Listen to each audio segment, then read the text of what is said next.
የአዲስ አበባ ከተማ አስተዳደር የጉምሩክ ኮሚሽን ዋና መስሪያ ቤት በዋና ከተማው ለመገንባት ያቀደውን እቅድ አቋርጦ በቀጣይ የሚፈርሱ ቦታዎችን ከተማ አስተዳደሩ ይፋ አድርጓል። በዚህ መረጃ ሰዓት በትንታኔ ከያዝኩላችሁ እጅግ መደመጥ ካለባችሁ መረጃዎች ውስጥ ዋነኛው ነው። በሌላ ዜና አዲሱ አዋጅ በግጭት ቀጠና ለሚሰሩ የአማራ ክልል ዳኞች ምን ዋስትና ይሰጣቸዋል? ዝርዝሩ በመረጃችን ይዘናል። ወደ ሌላኛው ዘገባችን ስናልፍ በኢትዮጵያና ኤርትራ ድንበር አካባቢ እየተስተዋለ ያለው ወታደራዊ እንቅስቃሴና የድሮን ቅኝት የሁለቱን ሀገራት ግንኙነት እያሻከረው እንደመጣ ተገለጸ የሚሉትና ሌሎች አጭር ዘገባዎችን በዚህ መረጃ ሰዓት አካተናል። ሰላም ጤና ስጥልኝ። በመላው ዓለም የምትገኙ ክቡራን የዩቲዩብ ቻናላችን ቤተሰቦች ወደ ሰዓት ወደ ያስኩላችሁ መረጃዎች አልፋለሁ። አብረን እንከታተለው።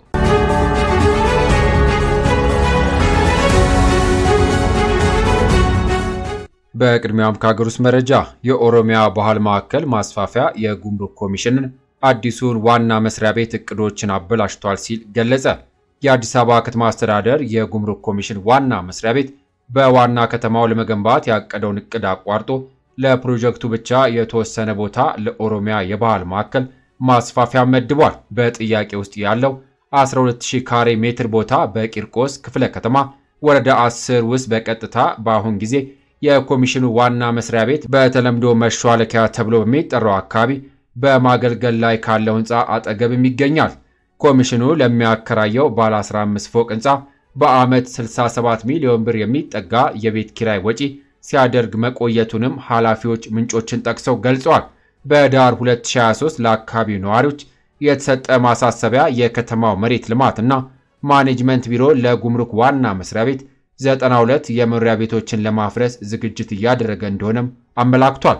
ይሁን እንጂ እቅዶቹ ማስታወቂያው ከወጣ ከ3 ወራት በኋላ ታግዶ እንደነበርም ነዋሪዎች ገልጿል። በአካባቢው የሚኖሩ የሁለት ልጆች እናት የጉምሩክ ኮሚሽኑ ፕሮጀክት ለመጀመሪያ ጊዜ ሲያስተዋውቁን ማንኛውንም እድሳት እንድናቆም መመሪያ ስጡንና ግድግዳዎችን እንኳን መቀባት የለብንም ብለው ነግረውኛልና ካሰብነው በላይ ፍርስራሾች ሊያደርጉ ነው ሲሉም ገልጿል።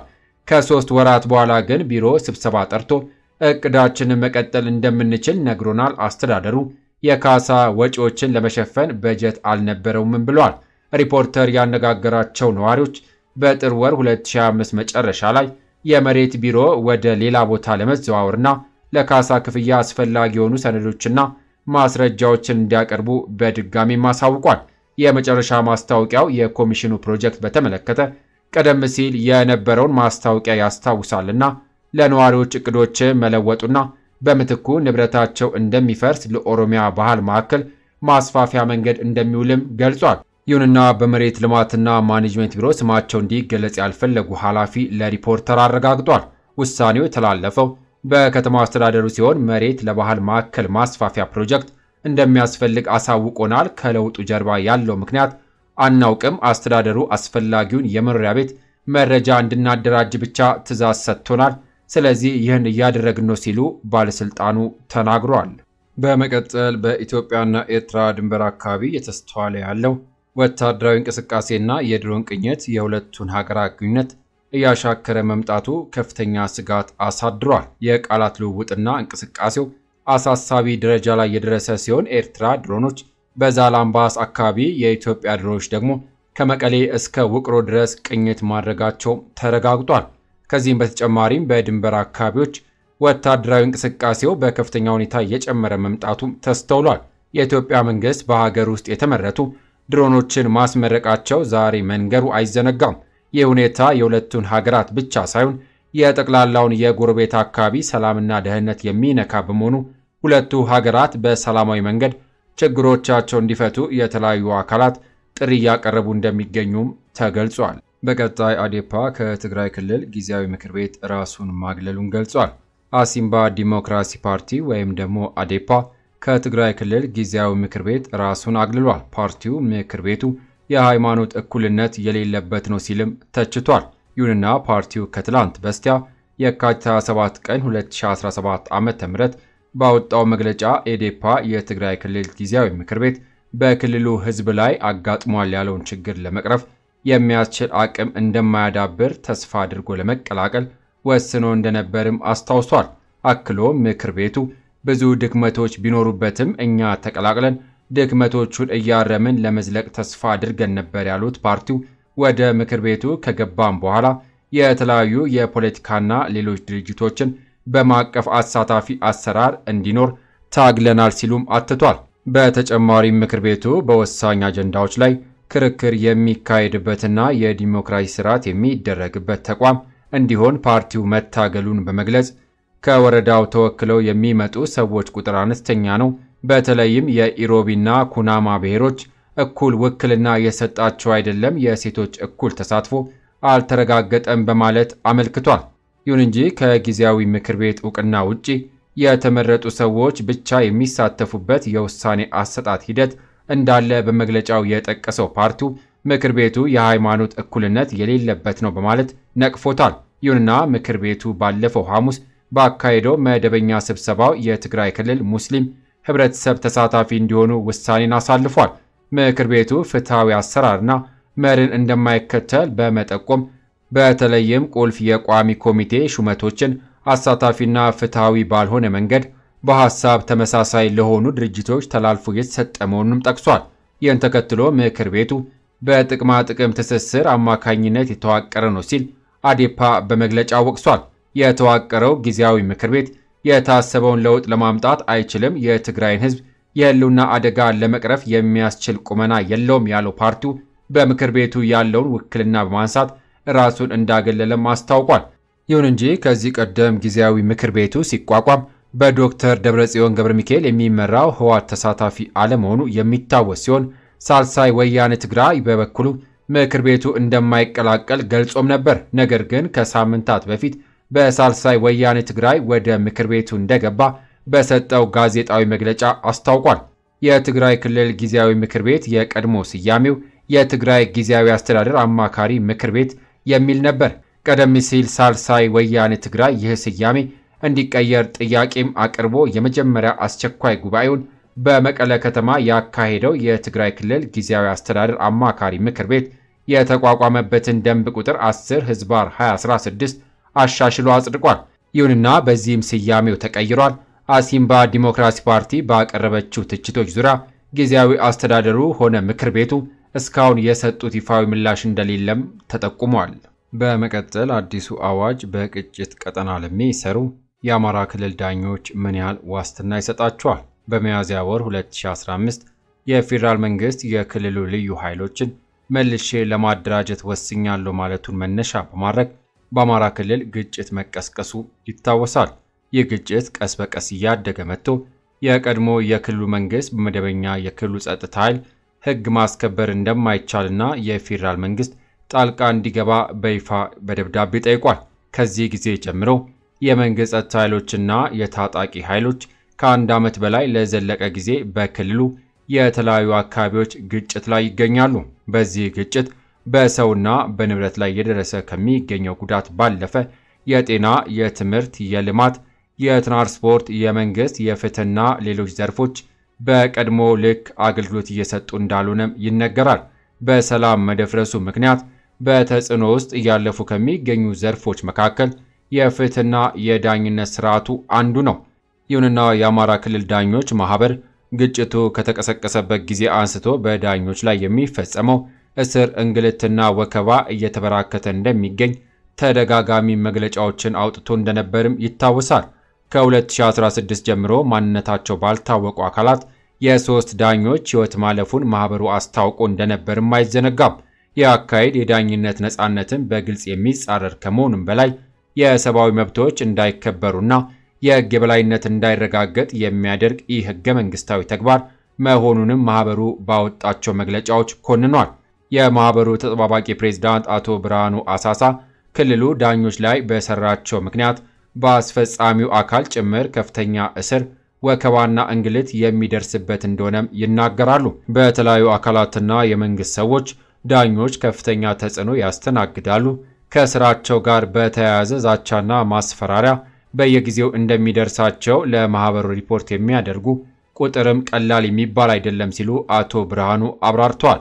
ተጠባባቂ ፕሬዝዳንት አቶ ብርሃኑ አክለውም ከ2016 ዓመት ጀምሮ በአጠቃላይ ከ36 በላይ ዳኞች ታስረው ነበር። በዚህ ዓመት ከመስከረም ወር ጀምሮ ደግሞ 13 ዳኞች በእስር ላይ ነበሩ። እኛ ባደረግነው ማጣራት መሰረት ዳኞቹ ሌላ የወንጀል ጥፋት ፈጽመው ሳይሆን እስሩ በወሰኗቸው ውሳኔዎችና ከሰራቸው ጋር ብቻ የተያዘ እንደነበርም አረጋግጠናል ብሏል። ባለፈው ዓመትና ዘንድሮ ታስረው የነበሩ ሁሉም የክልሉ ዳኞች በአሁኑ ወቅት ከእስር መለቀቃቸውን ማህበሩ ገልጿል። በሌላ በኩል ክልሉ በቅርቡ የዳኞችን ያልመከሰስ መብትና የፍርድ ቤት ማጠናከሪያ አዋጅ ለክልሉ ምክር ቤት በማቅረብም አጽድቋል። አዋጁ ከዚህ ቀደም ከአንድ ጊዜ በላይ ለክልሉ ምክር ቤት ቀርቦ መጽደቅ ሳይችል የቆየ ቢሆንም በዳኞች ላይ እየበረከተ የመጣውን ተጽዕኖ ምክንያት በማድረግ ማህበሩና የክልሉ ጠቅላይ ፍርድ ቤት ባደረጉ ግፊት ሊጸድቅ መቻሉን የአማራ ክልል ዳኞች ማህበር ተጠባባቂ ፕሬዝዳንት ገልጿል። የማህበሩ ተጠባባቂ ፕሬዝዳንት አዋጁን በተመለከተ ባደረጉት ማብራሪያ የአዋጁን መጽደቅ ዳኞቹ ከውስጣዊና ውጫዊ ተጽዕኖች ተላቀው ከጣልቃ ገብነት ነፃ ሆነው በሕግና ማስረጃ ብቻ ተመስርተው ስራቸውን በአግባቡ እንዲወጡ የሚያስችላቸው ነው። ከዚህ ባለፈ እጅ ከፍንጅ ወይም ከዳኝነት ስራቸው ውጪ ወንጀል ሲሰሩ ካልተገኙ ያለመታሰር መብት እንዲኖራቸው የሚያስችል ስለመሆኑም አመልክቷል። አቶ ብርሃኑ አክለውም ክልሉ አሁን ከሚገኝበት የሰላም መደፍረስ ሁኔታ አንጻር ሕጉ በቶሎ ሙሉ ለሙሉ ተግባራዊ ይደረጋል ተብሎ ባይጠበቅም ቢያንስ ከቀድሞ የተሻለ የዳኞችን የሥራ ነፃነት ማጎልበትና ስጋታቸውን መቀነስ ይቻላል ተብሎ እንደሚታሰብ ተናግሯል። ይህ በእንዲህ እንዳለ ግጭቶች በፍትህ ስርዓቱ ላይ የሚያደርሱት ተጽዕኖ እየጨመረ እንደሚገኝ የአማራ ክልል ዳኞች ማህበር ተጠባባቂ ፕሬዝዳንት ያነሳሉ። በዚህ ጉዳይ ላይ ያነጋገራቸው ጠበቃና የሕግ ባለሙያ ጥጋቡ ደሳለኝ የሰላም መስፈን ፍትህን ወይም ሕግ ለማረጋገጥ መሰረታዊ እንደሆነ ነው የሚናገሩት። የሕግ ስርዓቱ ከየትኛውም አካል ጣልቃ ገብነት ነፃ ሆኖ የዜጎችን መብት ለማስጠበቅና አጥፊ ተጠያቂን ለማድረግ የሚዘረጋ ሂደት ነው። የሰላም መደፍረሶች በሚያጋጥሙበት ጊዜ ስርዓቱ ጠንካራ ሆኖ ለመቆም ከመቸገሩ ባለፈ በሂደቱ ላይ የማህበረሰቡ እምነት እንዲቀንስ፣ ወንጀሎች እንዲበራከቱና አገልግሎት ፈላጊው እንዲሸሽ የሚያደርግ ነው ብሏል። ከዚህ ሐሳብ ጋር የሚስማሙት የአማራ ክልል ዳኞች ማህበር ተጠባባቂ ፕሬዝዳንት አቶ ብርሃኑ በበኩላቸው ይህንን በዝርዝር ለማስረዳት ጥናት የሚያስፈልገው ቢሆንም እየተመለከትን ከምንገኘው ሁኔታ በመነሳት በዳኞችና ፍትህ አካላት ላይ ከሚደርሰው እንግልት ባለፈ ማህበረሰቡ ጉዳዮቹን ይዞ ወደ ፍርድ ቤቶች የሚመጣበትን መጠን እንደቀነሰ እየታዘብን ነው ሲሉም ገልጿል። ጦርነትም ቢሆን በሕግ ነው የሚመራው የሚሉት ጠበቃና የሕግ አማካሪው አቶ ጥጋቡ በ1949 በወጣው የጄኔቫ ኮንቬንሽን መሰረት የሕዝብ አገልግሎት መስጫ ተቋማት ከየትኛውም ተፋላሚ ኃይሎች ጥቃትና እንግልት ኢላማ ሊጠበቅ እንደሚገባ መደንገጉን ገልጿል። ግጭቱ የበላይነት በያዘበት ሁኔታ የፍትህ ስርዓት በተገቢ መልኩ ስራውን መስራት አለመቻሉ የብዙ ህገወጥነትና የሰብአዊ መብት ጥሰት ነጸብራቅ ሊሆን ስለሚችል የፍትህ ስርዓቱ ልዩ ጥበቃ እንዲደረግለትም አሳስቧል። ይሁንና በሰላም መደፍረስ ወቅት ፍትህ ወይም ህግ የለም የሚሉ አካላት ነገሮችን በኃይል ወደ ማስፈጸም ሊገቡ ይችላሉ። ይህ ደግሞ ደካማዎች ይበልጥ እንዲጎዱ፣ ስርዓት አልበኞች ደግሞ የማይገባቸውን ጥቅም እንዲያገኙ ሊያደርግ ይችላል። ችግሩ በየጊዜው እየታረመ የሚሄድ ካልሆነ ደግሞ ሰላም ከሰፈነ በኋላም ለህግ የበላይነት ዋጋ የማይሰጥ የማህበረሰብ ክፍል እየተበራከተ እንዲሄድ ሊያደርግ ይችላል ሲሉ የህግ ባለሙያው ስጋታቸውን ገልጸዋል። በመጨረሻም ከውጭ የተከሰሱት የደቡብ ኮሪያ ፕሬዝዳንት ዮን ሱክ የል ከአንድ ወር በላይ የእስር ቆይታ በኋላ ተለቀቁ። የሴኡል ሴንትራል ዲስትሪክት ፍርድ ቤት በዮን ላይ የወጣው የእስር ማዘዣ ጊዜውን ያልጠበቀና ከህጋዊነቱ አንጻር ተቀባይነት የለውም የሚል ውሳኔን በትናንትናው ዕለት አሳልፏል። አቃቢ ህግም ይህንን ውሳኔ ተቃውሞ ይግባኝ ባለመጠየቁ በሴኡል ታስረውበት ከቆዩበት ስፍራ እንዲወጡ መደረጉን ፍራንስ 24 ዘግቧል። ዮን በጠበቃቸው በኩል ባስተላለፉት መልእክት ለሀገሬ ህዝብ አንገቴን ዝቅ አድርጌ ምስጋናዬን ማቅረብ እፈልጋለሁም ብሏል። 38,000 የሚገመቱ የዮን ደጋፊዎች በሴኡል ደስታቸውን ለመግለጽ መውጣታቸው ተገልጿል። በተቃራኒው 1500 በላይ የሚሆኑ ደቡብ ኮሪያን ደግሞ መፈታታቸውን ተቃውሞ አደባባይ መውጣታቸውን ዮንሃፕ የዜና ወኪል ዘግቧል። ይሁንና በታህሳስ ወር ለ6 ሰዓት የቆየ ወታደራዊ ህግ ያወጁት ዮን ሱክ ዮል ከጥር 15 2025 ጀምሮ በእስር ላይ ቆይቷል። በደቡብ ኮሪያ በስልጣን ላይ ያሉ ያለመከሰስ መብታቸው ተነስቶ በቁጥጥር ስር በመዋልና በወንጀል በመከሰስ የመጀመሪያ የሆኑት ዮን ከእስር ቢፈቱም ባወጁት ወታደራዊ ሕግ የቀረበባቸው ክስ መታየቱ ይቀጥላል ተብሏል። ይሁን እንጂ የሀገሪቱ የሕገ መንግስታዊ ፍርድ ቤትም ይሆን ወደ ስልጣናቸው ይመለሱ ወይስ ሲባረሩ በሚለው ጉዳይ በቀጣይ ቀናት ውሳኔ እንደሚሰጥ ነው የተነገረው።